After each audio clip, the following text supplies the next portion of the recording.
All right. Hey, I'm excited everybody's here today. This is not a typical team training that we normally do. This is a masterclass. It's open up to anybody about time management. It's something I'm super passionate about, so I'm super excited that you guys are here. Feel free to hop in the chat thread and share like where you're watching from. I think that's always fun to see where people are watching from and find some things in common. And as I go through some of the topics today, we're going to talk about some goals, maybe some distractions, and I want you guys to engage in the chat thread and share. If we're working on goals, share some of what your goals are. The more you put your goals out into the universe, the more likely you're able to connect with somebody with similar goals. You guys can work together on those things. So just to double check before we fly through, we still have the slides up. They look good. You see the slides on the front page. Okay. Today we're going to talk about time management, but we're also going to talk about where we might waste time, distractions, and I'm going to share some probably shocking for some of you uh, research on distractions. We're going to talk about why avoiding distractions matters. We're going to learn some deep lessons about how your life will shift when you start to avoid distractions, how to apply it to your life. We're going to talk about priorities and do some activities where you're going to need to be writing down. So make sure you get a notepad or a piece of paper and a pen because you're going to be doing writing some goals and writing out some things to help you avoid distractions so we can get locked in on your goals. So, just a little background as we get started. I remember probably around 2009 sitting in a cubicle. I was working 5 hour days, or sorry, 5 days a week. I was working 12 hours a day. And then I worked every Saturday also from 6 a.m. to like 11 a.m. So I'm there at 5 a.m. I get out at 5 p.m. My wife leaves for work at just before 3, drops our girls off at the daycare at the babysitter in our neighborhood at first. And then she would go to work at the Hilton Garden Inn. I would pick them up at 5:15 driving home from work after I get off at 5. I'd have two little girls. When I first started my business, I had three girls at that point. Now I had a 4-year-old, 2-year-old, and a 6-week-old the day I first started my first online business. And so it would be feed them, bathe them, do all of the things. I was working out at the time, so I'd like put a show for them on the DVD player, on the TV, and I'd do my workout on the laptop right next to them, put them in bed, and then I would build my business at night and then back up at like 4:30. So I had this really busy schedule, but during that time, I knew it's not how I wanted my life to be. Like I didn't want to be in a factory for the rest of my life, especially 12 hours a day and every single Saturday. So I remember getting a piece of paper out. That's why I want you to have a notebook today. And I wrote out some goals. I'm going to tell you exactly what it said. So I helped run the service department at that time. And the goals that I wrote out were this: pay off my house, have $1 million dollars in the bank, and be retired at the age of 50. So those were my big goals, right? Those are big goals. It's not like a goal for the year, but it kind of gave me some direction of where I wanted my life to be, at least by the age of 50. Now get it, I was like 27 years old. And I knew that I was not where I wanted to be. And I also had been heavily evaluating, like, okay, I'm doing like three people's job here. Like I'm probably the fastest moving through the company on getting raises, on getting more responsibility. And I did all the math, all the calculations, no matter how far up I got into the company, it was impossible for me to hit that goal that I wrote down. Impossible. I'm a number ninja. So I was like, okay, if I work this much overtime for the next, from 27 to the age of 50, it's impossible to pay off my house, have $1 million in the bank, and be ready to retire. So it got me looking outside the box on how I could earn some extra income. I started buying and selling things on Craigslist, laptops, Wii's, Xboxes. I started like putting up vinyl fences because I put up mine and I was like, I could do this. So I started doing it in my neighborhood because it was a new development. So I started doing it after my 12-hour shift. So I started doing all these things. So the important thing I want to share with you about that is I set some solid goals for myself about what I wanted my life to look like. Now, I want us to take like 5 minutes right now. And after this call, I want you to spend some more time on this, maybe early tomorrow morning or before you go to bed tonight. I want you to write down some goals. So we're going to take 5 minutes right now. I'll set a timer. I want you to write down some goals for 2026 that you want to accomplish. That's the first part. And I have this screen here just to give you some cues: health goals, goals for your family or your relationships. So it could be goals in your marriage, goals as a father, goals as a mother, your goals in your relationship with your mom or your dad if they're still around, or with your siblings. I want you to set some solid goals for your health, family, financial goals, spiritual goals. Maybe you have a hobby. I know Sandra teaches piano, so she's heavily into music. So maybe Sandra sets some music goals. So that would be like the hobby category. I play the guitar, so I could set a goal to increase my guitar abilities or learn more songs. And then social goals. So let's spend the next 5 minutes. I want you to write down some goals for 2026, but then also make maybe a little section like I did the first goal I shared with you, where I was like, I want to, at the age of 27, when I wrote out that goal, I want to have $1 million in the bank, my home is paid off, and retire at the age of 50. So maybe some big lifelong goals, what you want your life to look like. And then let's write down goals for 2026 in those 6 categories. And I'll write some more goals down with you.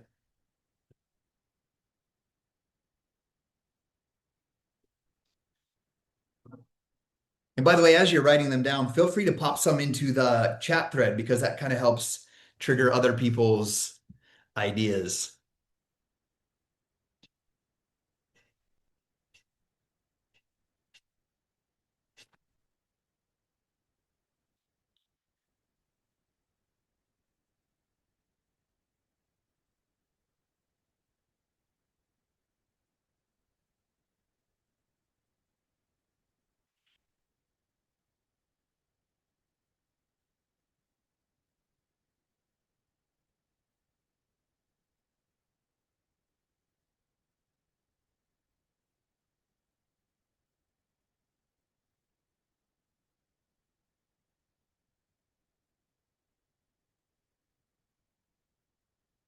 We just had someone pop in. So right now we're just writing down some goals: health, family, financial, spiritual, hobby, social. Sandra shares, and I'll just read some of these out. And I'll kind of say some things that trigger your mindset, maybe. Short-term goal, Amber in her business wants to sell 3K, like 3,000 in personal sales. Sandra shares by fall of 2027, only teaching Monday through Thursday. So have her Fridays off from teaching piano. That's a great goal. One of my goals in my fitness this year is I know, so I have a goal. I've always weighed between 160 to 175. Right now, I weigh 185 and still strong and fast. So I'm like, I'm gonna get to 195. And I know the best place for me, so my goal is 195, fast, strong, and flexible. But I know for me to get there, it's gonna have to come from my legs. So one of my short-term goals is do one leg exercise per day on top. Like if it's chest day, I did calves today. Like maybe tomorrow when I do shoulders, I'll do some leg press. So I'm just gonna do one thing with my legs every day to build muscle and strengthen there. So Sandra, weigh 137 to 140, get my cholesterol into a healthy zone. That's awesome. Preston, start back playing saxophone. Awesome. So as you write that goal, Preston, start back playing saxophone. I want you to be very specific. And what I mean by that is play the saxophone every day for 5 minutes or for 10 minutes. So don't say, I want to do this. Like, what's the specific thing you're going to do that day? Let's see, one of mine is financial. As you guys know, I started a brand new business just over a year ago, and we just got into our new home. So we're not as in a thriving place as I have been in the past. So I want to pay off my mortgage faster, but to make it more reasonable, I just pay 1,000 extra a month to my mortgage. So that's a financial goal. So I need to pay 1,000 extra a month to my mortgage. Sandra put up a new YouTube music video. Love that. Long-term goal, move my mom to Idaho by 2027 and put her in already built little home. Oh, that's a beautiful goal. So keep writing them. If you guys know me on social media, my mission is to remind people that your family is your most important work on earth. Number one. Number two, help people feel better. Number three, help people earn more income for their family. So one of mine is like for family, for relationship, is Gabby and I make sure to spend 2 hours every single night together. And we read and I massage her feet. And we do that every day. Like it's like blocked out time, like 10:30 till at least midnight. So that's a goal. And so you could say, I want to improve my marriage. So what are you going to do that? So daily for me is at 10:30 till midnight, it's time with her. Does that make sense? So as you set the goals, then set yourself an activity that you're going to do every single day to move you towards that goal. Okay, I love reading those. We're going to move on, but I do want you to continue late in tonight or tomorrow or directly after this call to write down more goals. I actually want to encourage you to write out about 50 goals. Like if you have a dream, you've always wanted to go stay in one of those huts in Tahiti, like write it down. Okay? So you're gonna get that specific. Okay, so speaking of the goals, I want to share just how important this is. As I built my business, when I first started building my first business in the online space, I worked those 12-hour days like I shared. I set a goal to earn $10,000, a very specific goal. And then I put in the work every single day. Like I sacrificed things. We'll talk about that. But my 1099 at the end of the year, do you want to know what that 1099 was? It was $10,800. It just shows you like how important it is to just be very clear on what you want. And Tony Robbins often teaches like someone will be like, I want to be healthier. And then maybe you're like the smallest percent, or they're like, I want to be wealthy. I want more money, is I think is how he explains it. And then you could literally earn 5 cents more than you did last year and be like, hey, you earned more money than you did last year. So you need to be very clear and very specific with your goals as you write them down. I'm going to share probably one of the biggest goals that I ever set for myself. I set a goal in my business way back in about 2013. I was 2 years into my business. I was listening to personal development books, and I've said, I want to earn $1 million a year. Like, because I was listening to and reading a book every single month, every single week for 2 years. So 52 books a year I was reading or listening to on YouTube or on audio. And I heard this phrase over and over, like, if you want to earn $1 million, it's not about the $1 million, but about the person you have to become. And I was like, I want to become that person. I want to be that person. I want to become that person. It just became ingrained in me that I wanted to become that person. But when you set a goal, you have to have a meaning behind it, a why behind it. So for me, because $1 million doesn't do anything for me, like ask Bernard, I think he just hopped on here. I still drive the same truck I bought in 2012. Like I don't need a fancy car. I don't need, like Gabby and I on our dates every Thursday, we go to the thrift shop and we're like so pumped when we bought like a bar for my daughter that dances for like $5. We're so fired up. Like, so we don't need fancy things. So I was like, okay, I'm earning $1 million. What am I going to do with that? How can I serve or help other people with that? So I decided that when I earn $1 million a year, I'm going to tell my mom and dad that they can retire from their jobs and I will take care of them. And when we did that, I had the most beautiful experience on my dad's birthday, writing him a letter, sitting next to him on the couch, and it basically said, you can walk away from your job. We'll pay you $100,000 a year to you and mom, replace your income, give you plenty extra. And I did that 11 years ago. And it was like, I set that goal. So they were 59 years old. They're 69 and 70 now. But I set that goal and then I got to work on that. But to go for a goal that big, you got to eliminate distractions. So we're going to get into all of that stuff today. But we can talk about eliminating distractions, prioritizing your time, all of that. But if you don't know what you're going to use that regained time that we're going to win back, if you don't know what you're going to put what energy you're going to put towards it or towards what means, it's not going to really do anything. So you got to have some goals so that you can put the right time into that. So the thing I want to share with you guys, like I first learned this, it's not something that comes natural. So coming out of high school, like I went to BYU, Idaho, I failed. Like I had like a 1.2 grade point average because I didn't know how to manage my time.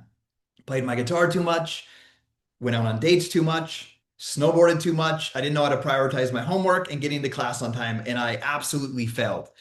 So where I really learned time management is I served a mission for my church. And when I went on that mission, we were supposed to get up every day at the exact same time, 6 o'clock. It was like dedicated scripture reading time. solo, and then I had a companion at all times. Then we would study together, and then we'd sit down together, plan out our day with an agenda. Then we'd go out and we'd knock doors from 9 a.m. to 9 p.m. every day. And so I really learned to be efficient with my time and to work towards a purpose or a mission. And I really learned that. I came back and I got better grades in college coming out of that. But then I went into a career where I worked at this steel factory that I talked about. And I said I moved up through the ranks. Like, so I was my job when I left there, I was the manual writer, but I wrote manuals, I ran the service department, and I ran the shipping department. So I was there for 12 hours. But the way that I did that is I blocked my day into time blocks. So from 5 to 9:30, I wrote manuals. Everybody else came into the shop at like 7. So I had like an hour and a half, 2 hours before the phones rang, before emails started coming in, before people would come into the office. So I could just be focused on writing a manual. And the person before me wrote manuals and it took them from 8 to 5 or 7 to 4. But I would finish my manuals from in the morning 5 to 9:30. Then after our break, 9:40 to 12. I would take emails, phone calls for the service department, write service orders, do all the billing and stuff like that with the other guy that ran it from 9:40 to 12. And then 1 to 5, we would do the shipping department, do inventory, make sure all the packages went out for the day. But I blocked my time. And here's another thing that I want to share with you. During those days, I'm a musician, so I love listening to music. But during that 12-hour shift, I listened to audiobooks on repeat. Think and Grow Rich, Millionaire Next Door, The Slight Edge, The Compound Effect, all of these books. And just to give you guys an idea, I listened to Think and Grow Rich, Millionaire Next Door, and The Slight Edge 60 times in my first year building a business. And you might be like, 60 times, that's crazy. But Think and Grow Rich is 10 hours and 55 minutes on audio. So it's literally in one workday, you could listen to an entire book if you're, just to give you an idea of that. So I had to learn time management and I learned it through different life experiences and then got better at it, obviously, as I started building a business. So why is this going to be important for you to learn time management? So I'm going to share some things with you that might blow your mind right now. They blew my mind when I first started learning about them. But on average, before I flip over to that screen, I just want in the comments, how much time do you think you spend just randomly on Facebook, TikTok, or Instagram? I want to see the comments. And if not on that, do you watch football, baseball, basketball at the professional level or the college level? Do you have a favorite show that you watch where you watch episodes? I want you to just kind of be real with yourself. Like, in order to have progress, you got to hold yourself accountable and be real. So I kind of want to know. Bernard says 4 hours average. April's killing it with 30 minutes daily. I don't scroll. I do make food. 30 hours on my phone per week. Screenshot time shows 3.7 hours. We're just going to do this right now. I have kids, so we're all about the screen time and knowing it, but go to your settings if you're on an iPhone and go scroll down to screen time and it will show you all your app and website activity and it will show you your daily average. You can click on it. I was on Instagram for 1 hour and 28 minutes together today, Facebook 37 minutes, YouTube 24 minutes, Safari 14 minutes. So it'll tell you exactly how long you were on each of the apps. So I want you to get I want you to have some accountability for yourself. So I love Preston, 3.7 hours. Bernard says that's a guess. Okay. So that's great to understand that. Now I'm going to show you some facts that are going to blow your mind a little bit. Okay. So time wasted. If you're mindlessly, and that could be watching a TV show, scrolling social media, TikTok, Instagram, Reels, whatever, YouTube, Shorts, 1 hour a day for a year is 365 hours. If you divide the 365 hours by an 8-hour workday, like a full 8-hour workday at your job, that is 45.625 full 8-hour workdays if you are wasting 1 hour a day on social media. You'll win back 45 full 8-hour workdays to put towards a hobby, your relationship, your spiritual journey, the goals that we talked about, your business, for example. Now, the average across the nation, across the US, is 2 hours a day on social media. That's the average. 2 hours a day is 730 hours. If you take those 700 in a year, if you take those 730 hours divided by an 8 hour workday, that is 91.25 full 8 hour workdays. Can you imagine at your job taking off 91 days or wasting 90, sitting there doing absolutely nothing? Or could you imagine in your business, if you have a business, if you spent or you had an extra 91 full 8 hour work days to build your business, how much further ahead you would be than the average person? Because remember, average is wasting at least 2 hours a day. My friends, that's 91 full 8 hour work days. Is this sinking in? Like how much time is wasted on social media? Okay, now let's say you waste 2 hours on social media and you have a favorite show. You watch an episode a night of your show before you unwind for bed. That would bring the total to 1,095 hours divided by 8 hour workday is 136.87 full 8 hour workdays. That's 4.5 months that is wasted if you're distracted or wasting or mindlessly scrolling or watching 3 hours a day. Okay, I know that's a little bit rough. Screenshot that so you can come back to that and be like, okay, I need to fix something here. So basically what I'm saying here is if you feel like you don't have time to work on your hobby or your financial goal with your business or your exercise or your meal prepping or spending more time with your kids or spending more time with your spouse, this is the first place to look, is to identify where all of this time is wasted and then replace that with something with a better thing. So these distractions, every time that you get distracted, it takes a significant time to fully regain your focus. So on average, so this is from, I've been a student of a guy named Brendan Bouchard. He's been my high performance coach since like 2012. So every time that you get distracted, like let's say you're working, let's say you're like, okay, I'm going to work on my business and you get distracted. It takes about 15 to 25 minutes to get back into a fully focused, productive state after that distraction. So just an idea. Let's say I'm like, okay, I'm gonna write a book by December of 2026. And okay, so that's the goal. And I'm like, I'm gonna spend 1 hour every morning writing in this book, just writing, right? So I have what I'm gonna do daily. Here's the big goal for the end of the year.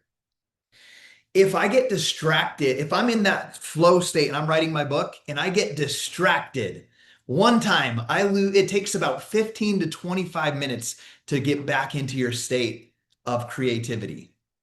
So you could get distracted in any sort of way. Checking a text, you could be writing and hear a little bzz, bzz, and you're like, oh, what's that?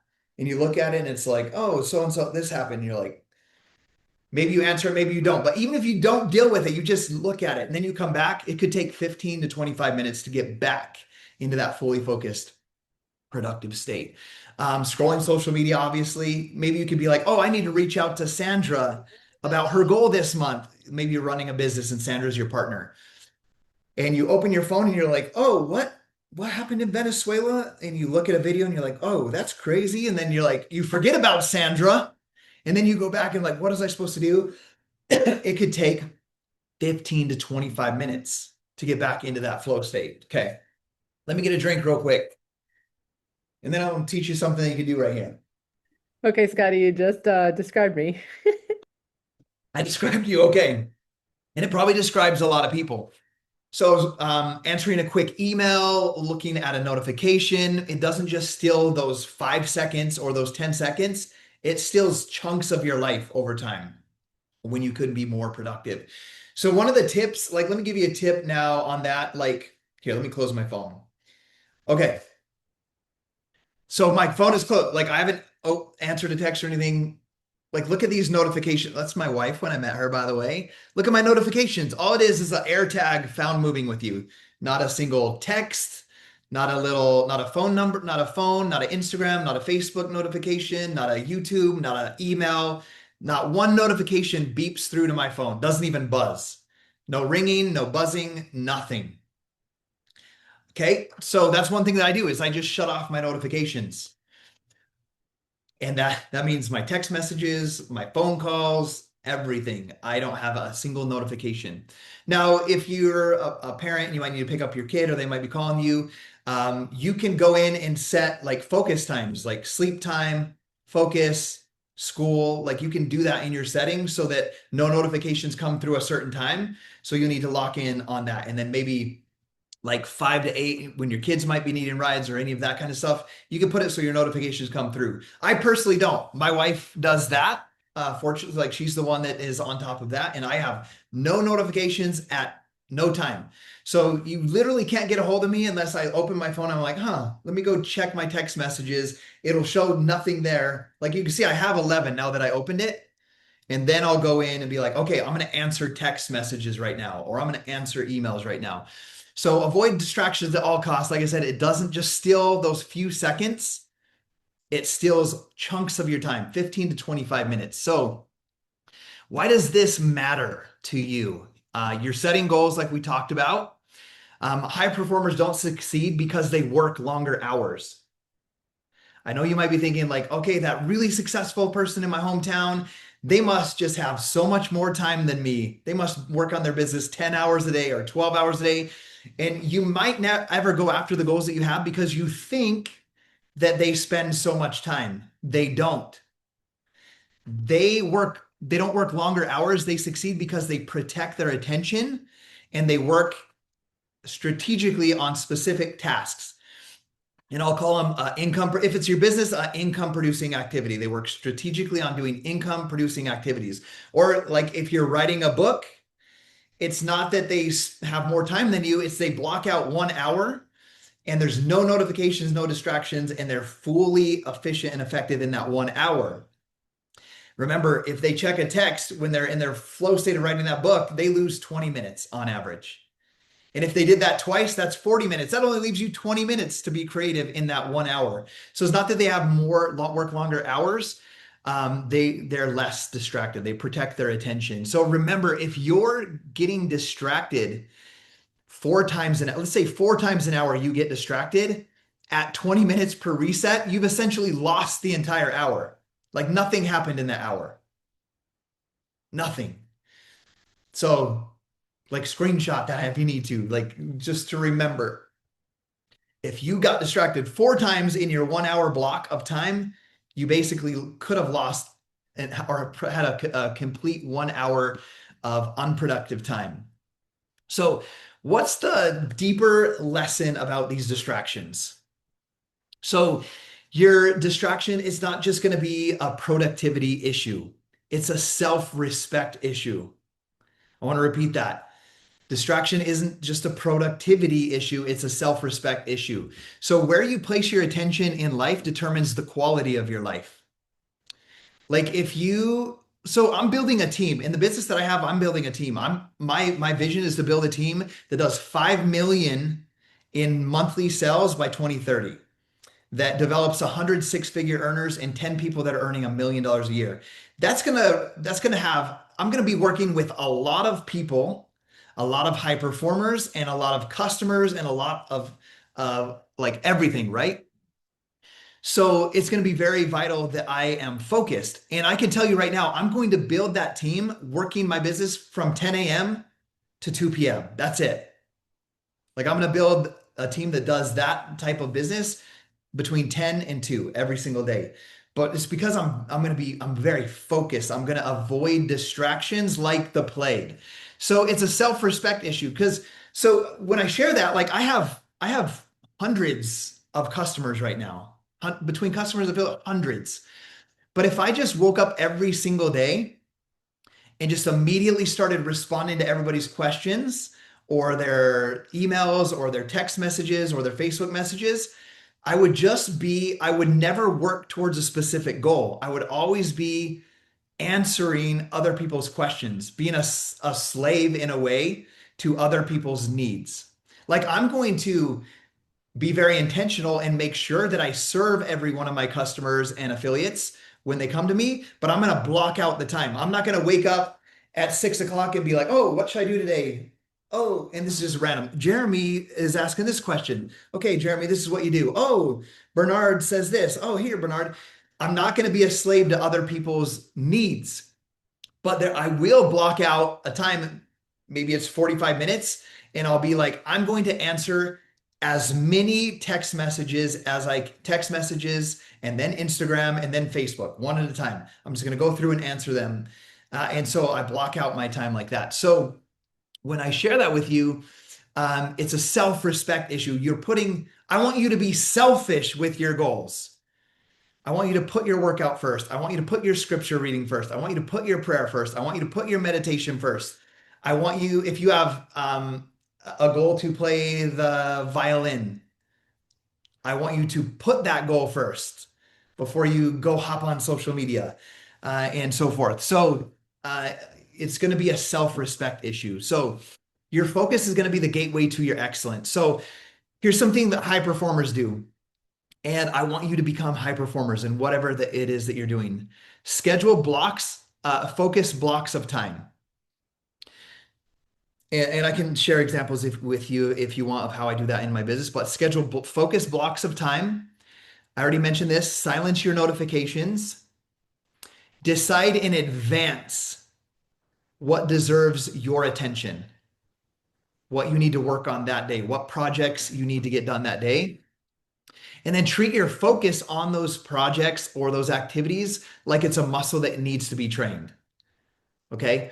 So I want you to focus on those things. So you're going to block time. So let me give you an example.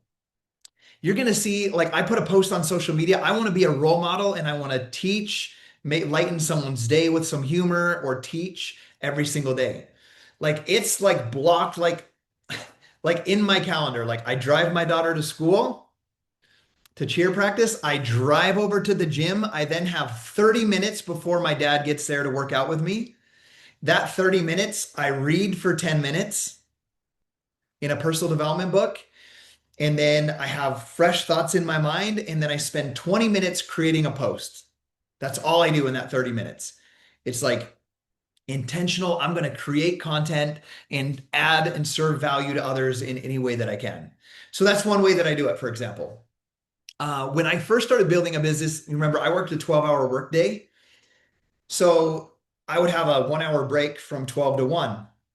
That 1 hour break, I couldn't do phone calls for my business at night because I had my little girls, and at night, I would have them from 5 until they went to bed. And then most people couldn't get on a phone call at like 10 o'clock when I'm working on my business because I'm in mountain time and some of them are Eastern, that's midnight. So I can't do like prospecting calls for customers or for team members. So I would block out my lunch break into 4 15-minute phone call breaks where I would mentor my team that I was building or do prospect calls with customers or future team members. So I literally would like when I would be building my business, I would say I have a time slot at 12, 12:15, 12, or 12:30 or 12:45. And I would do phone calls and I would walk in the parking lot and I would do phone calls during that time. So I blocked out that hour specifically for prospect calls for my business. Now you could block out that time to do whatever you need to do in your business. But that's how I did it working a 12-hour shift. And then when I came home and I built my business at night, I worked from 8:30 to 10:30 every night. I built a six-figure business in 14 months while working a 12-hour shift and taking care of three little girls by myself because that I had that hour blocked out of focused work on my lunch break. And then at night for 2 hours, I did what I would call my 5 income producing activities of networking, meeting new people, inviting them to look at my product, educating them on my product, following up with them, and then supporting them. And I would do that in that block from 8:30 to 10:30 every single night. So it's going to be important that you schedule those blocks of time. And whatever your goals are, you'll need to identify what are the things that are going to move me towards those goals. And we'll get towards some of that. So how do I apply this, avoiding these distractions into my life? We're going to say you need to get one clear intention per work block. So like my work block was read my personal development and create some sort of content to add value, right? Here's another way that I do that. Every single day I get in the sauna right after my workout. Do you know what I do in my 25-minute sauna session? I network. So I get into the sauna and I check all of my comments on all social media platforms. One, I could do Instagram first, and then I do Facebook. I check for comments. I respond to comments. I see if I have any new friend requests or new follower requests. I go follow them back, and then I send them a message. I say, "Hey, thanks for the follow. I just gave you a follow back. Where are you from, Jeremy?" So I'm networking in that 20, but that 25 minutes every day that I am in the sauna, it can be like, it looks like Scotty just chills in the sauna. No, I use that 25-minute block of time to network, respond to all likes, comments, check who's viewing my stories on Instagram and Facebook, and I just start conversations for 25 minutes. And I know my goal is to start for my business, for example, my goal is to start 10 new conversations a day or engage in 10 conversations. Oftentimes, because I'm in there 25 minutes, I'll get 20 or 30, but it's because I'm not scrolling. I'm just intentionally reaching out and commenting back or engaging back or saying, "Hey, thanks for the follow. Where are you from?" Liking and comment on some of their stuff. So I'm networking in that block. So that's one way that I do use one of those blocks of time, getting a clear intention. So that work block that's usually about 10:30 to 11, I'm in the sauna, but I'm networking. I'm starting new conversations, making new friends, and engaging in that. So another thing you can do is environment control, avoid distraction, no TVs in the background. Like one of the other things that I had to do, like I played hardcore rock music and at some point screamo in my life. So I found that I was working, but I had high blood pressure and I was getting stressed out. Well, I found out it was the music. So like when I get into a work session here in my office, I put classical music with no words. I control my environment and do that. Before this call launch, some of you guys were on here. I put one of my favorite uplifting calls. I did that to control my environment. That music brings me energy. It brings me when I listen to that specific song, I feel joy. Like I feel excited. So I was controlling my environment the 5 minutes before we started this call. Okay, and then remember, have short, intense, focused sprints on your business activities or writing your book or learning the guitar or whatever it is. Have intentional breaks. It's also important to get up every at least 45 minutes. So I could be like, okay, today I really want to crush it on, let's say I'm writing a book. Really want to crush it. I'm going to sit here for 2 hours undistracted, no notifications, classical music, let the family know like, hey, don't disturb me. I'm going to spend 2 hours here. You don't want to do that. You want to at least get up and move your body. You want to get up, walk around the room, do some air squats. If you know Bernard, do some Sally ups and Sally downs. Get like you need to move your body. You can't stay sitting for so long. Your energy levels will drop. So at least every 40 minutes, get up and walk around. If you work an office job, the same thing. I can tell you you're going to be so much more productive if you get up out of your cubicle, walk around the office one time every 45 minutes and sit back down. Go get some water, run to the restroom, come back. You're going to be more productive than sitting there trying to blast through a 3 hour work session. So intentional breaks are going to help you out on that. Okay, so we're going to do an activity now on priorities. This is one of my favorite ones that we're going to do. We did the activity of writing goals. I don't want you to go back to that again. But what we're going to do right now is we're going to get out a piece of paper and I'll rip this out of the notebook. You can split it however you want. I would split it kind of like fold it like this, or just draw a line down the middle. I fold it this way. I know it's not the typical way that you write on a piece of paper, but get a piece of paper and split it down the middle like this. And on the left side, I want you to be the most honest you possibly can with this. On the left side, write down everything that you do in a day. I mean, like drive the kids to school, um, brush your teeth, like get as detailed as you can.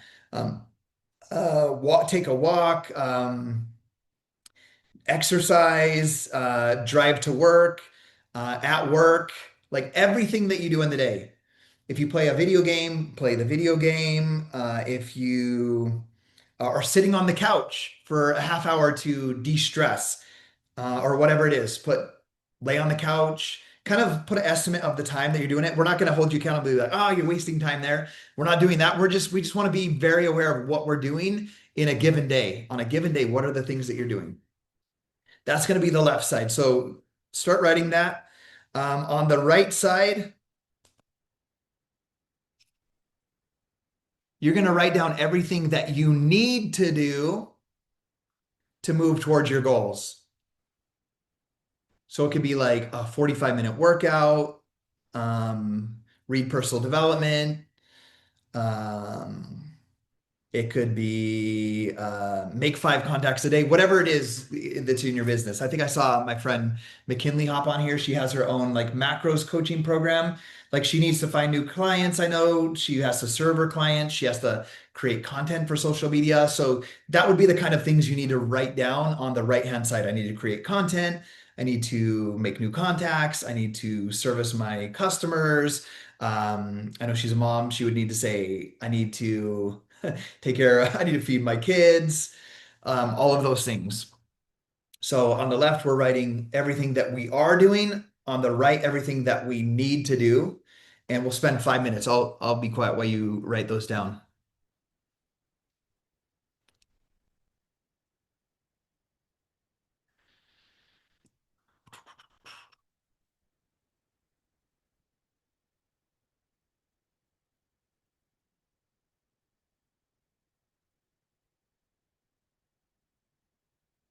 Okay, I want you guys to continue writing. I'm going to answer some questions that I see in the chat as we're going. Ooh, I love some of these goals. 3 months of vacation, April. I love that. Rochelle says, rabbit holes. How much time should a person spend a day relaxing, or is it wasted time if it's spent with a spouse or kids, etc.?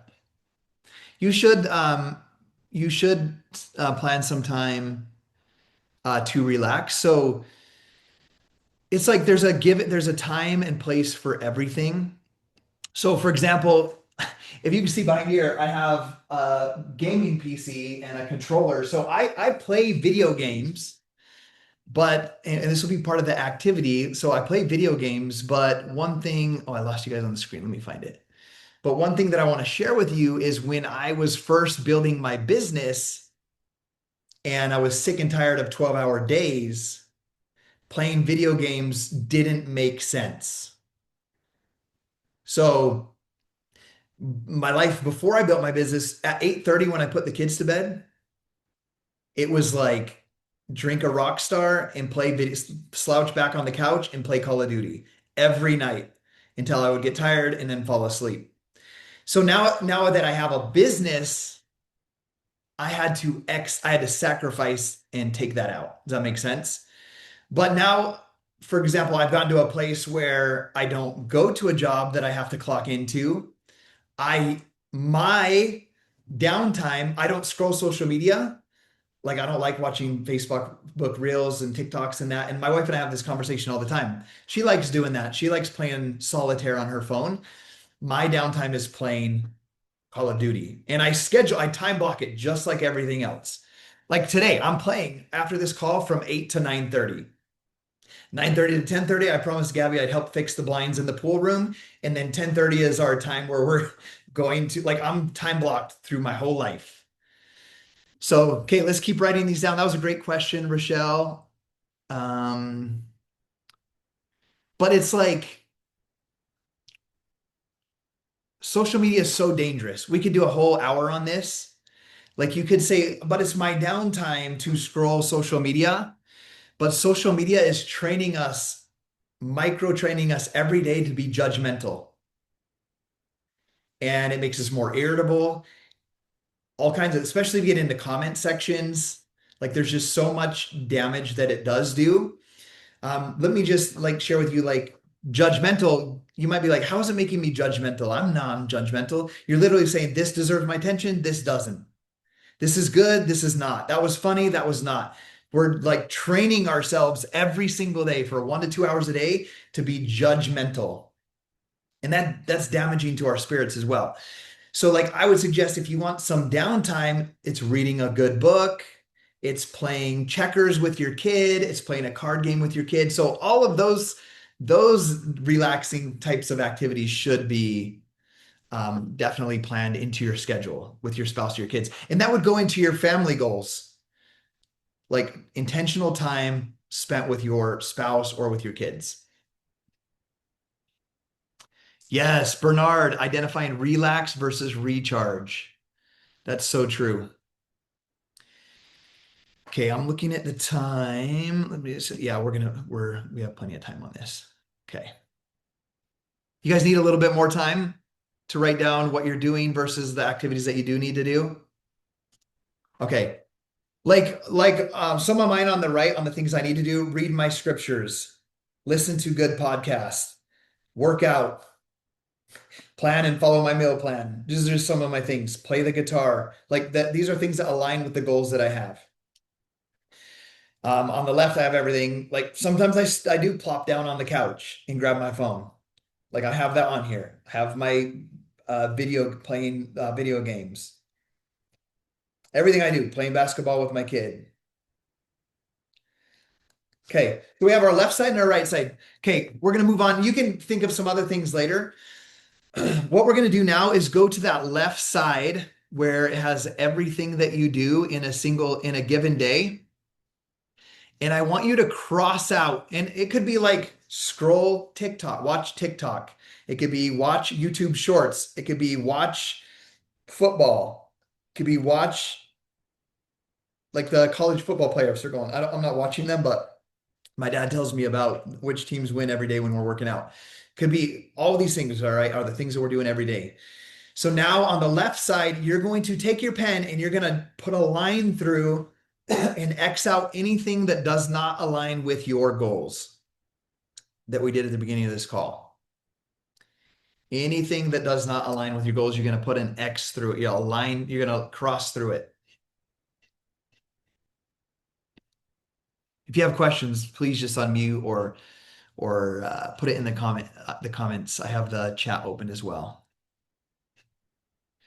So we're crossing out any of them that don't align with your goals. The right side obviously are already things that I need to do to achieve my goals.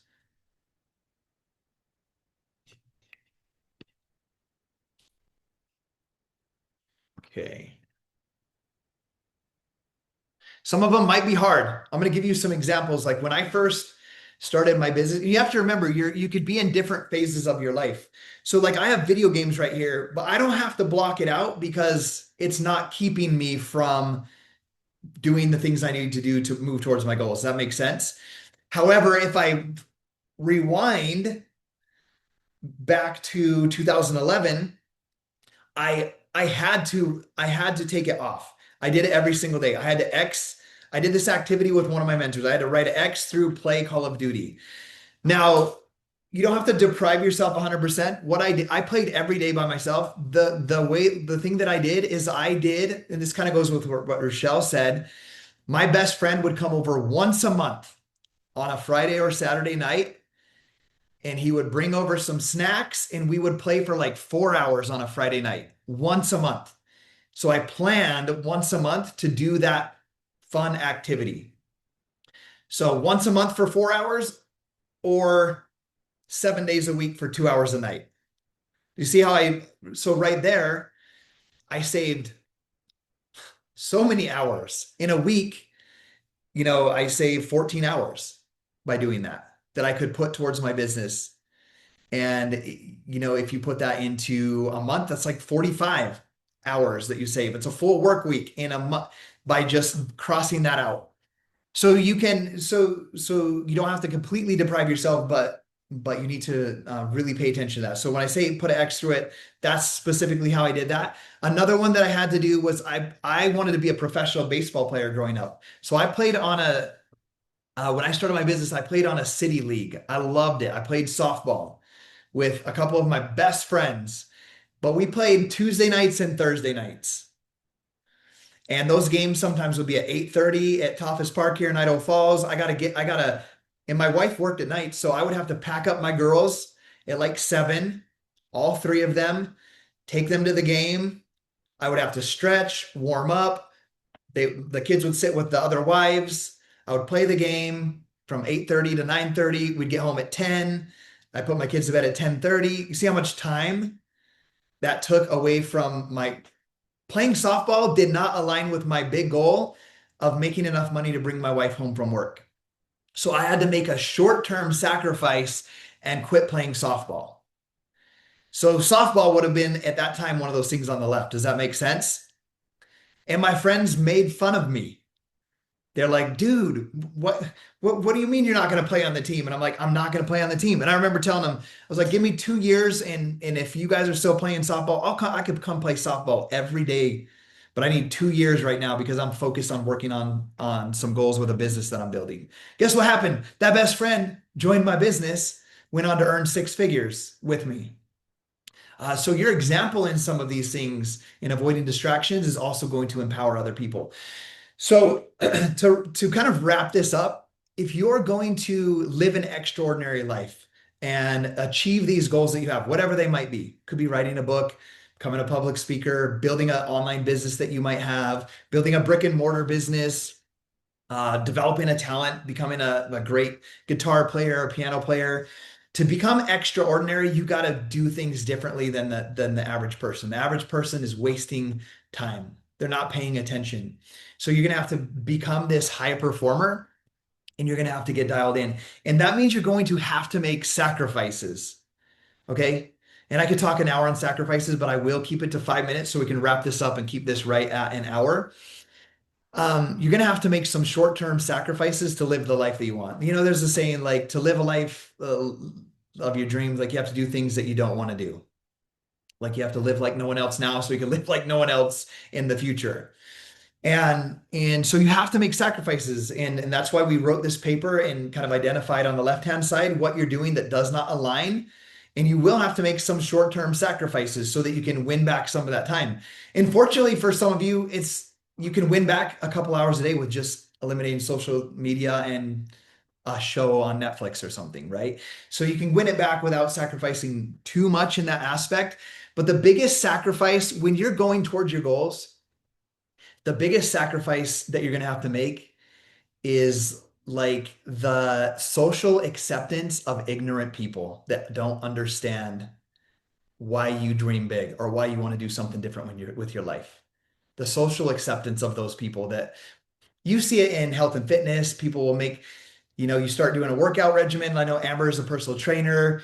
Maybe she's working with a client. They go, I played in a band. So every time I'd show up to my band practice, I'd be like, oh, here's the fitness guy. Like, put the donuts away. Like, put the Doritos away. The fitness guy's here. Like, they always would poke fun. And with whatever it is that you're doing, you might be building a business. They're like, oh, yeah, that's not going to work. Like, I know so and so that did that, and that doesn't work. That's a waste of your time. Like, you're gonna have to sacrifice the social acceptance of ignorant people. So I don't know all of your goals, Jeremy. I'll learn them as me, and Bernard work together. But let's say you want to write a book. Someone could be like, dude, who are you to write a book? You did XYZ, or you're an XYZ person. Like, you're not an author. Like, you're gonna have people that are like that in your life. So you're gonna have to sacrifice the social acceptance of ignorant people. Okay. Here she is ordering a salad instead of a burger. That's right. Like April, we all know it. And you're going to see that with all of your goals that you're working towards. So you're going to have to make some sacrifices short term to live your life that you want. And I'm going to ask you guys to do one last thing, and then I will open up for quick questions. So we've written goals at the beginning. We wrote down our paper, the left and right side, like cross out the things that you're doing in your life that don't align with your goals, and identify on the right hand side the things that you do need to do. The most important thing with that is after this call, you need to go in and you need to schedule those activities into your day. And some of the sacrifices maybe you get up at 7 and you like block out all your time and like, man, I just still, even if I eliminate social media or watching that show or this or that, I still don't have time. That sacrifice might be getting up at 5:30 or getting up at 6 versus 7. For me, like after working a 12-hour workday, taking care of 3 little girls, do you think I wanted to work on a business till 11 p.m. every night? Like I would have loved to fall asleep at 9 o'clock, but I had to make that sacrifice. I had to block out that time and be like, no, from 8:30 to 10:30, no matter what, this is my block of time. This is what I'm going to do. So you need to block out your calendar for the week, for the month, and know exactly what you're going to do. And so that you can, when you sit down to do your work, you're intentional about the activities you're going to do and not getting distracted with all of the nonsense. When you're intentional, you know exactly what to do. You can be like, okay, right when I'm done with this, I know that I'm going to do that. Like when I drop my daughter off at the school, I know immediately I'm picking up my book and reading, and then I'm going to create content on social media. Like it's in my calendar. Like even Bernard tried to call me while I was doing that. And I love Bernard to death. I can't wait to see him and Jamie. They're coming to my house on Friday with their kids, but I don't answer the phone call. Because I blocked out that, I protect that time for that activity. Okay. So let's get intentional about that. The last activity that I want you to do outside of this call is I want you to write down your ideal day. Like if you live the perfect life, what would your day look like? What time do you get up? What do you do when you get up? Is it slow paced? Do you sit down and eat breakfast together with your spouse, with your husband, with your wife? Do you, do it slow, like 30 minutes and eat and talk, and then you go work out, and then you do that. Like I did that activity in my life way back in 2011. And like I'm literally living that today. Like it literally said, I wake up, I read my scriptures, I have a slow-paced morning, I exercise, like I spend 90 minutes. Like I don't want to rush through my workout. I want to like crush it. And when I wrote out my perfect day, it said work from 10 to 2 and be done before the kids get home from school. So I wrote out like, I want you to write out your ideal day, what that day looks like. You want to know what else my ideal day has? A nap from 3:30 to 5 every day.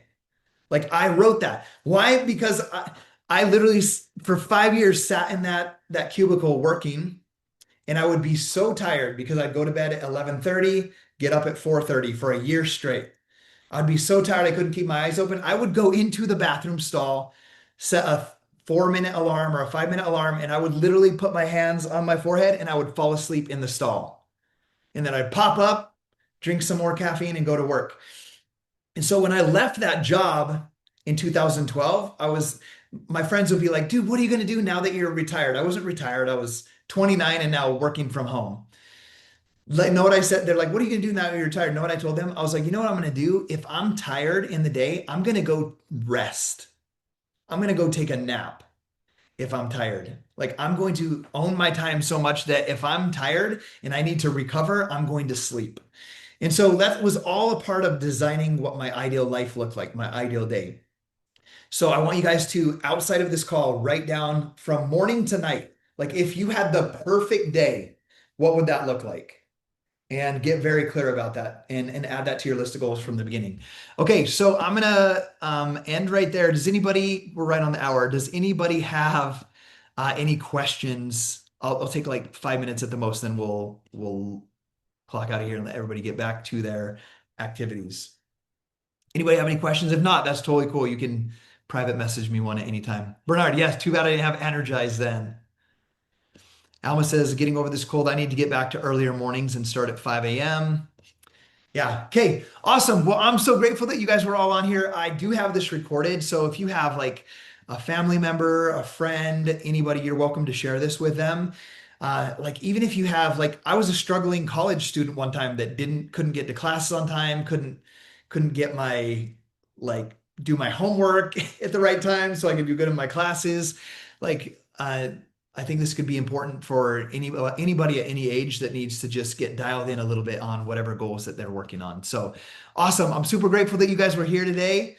And if you guys ever have any questions about anything that we've talked about, feel free to ask me. Like I said, I block out time every single day at the end of my work day. It literally says answer every message in my Facebook, Instagram, and text message. I literally do it every day. Like, so my business partners that are on this call, they'll see me answer their messages and it's usually the same time every day. they'll see that I come in and answer their messages. So if you guys ever have questions, I'll make sure to help you guys out and give you direction that you might need and ask for. So awesome. Everybody have an awesome night. And it was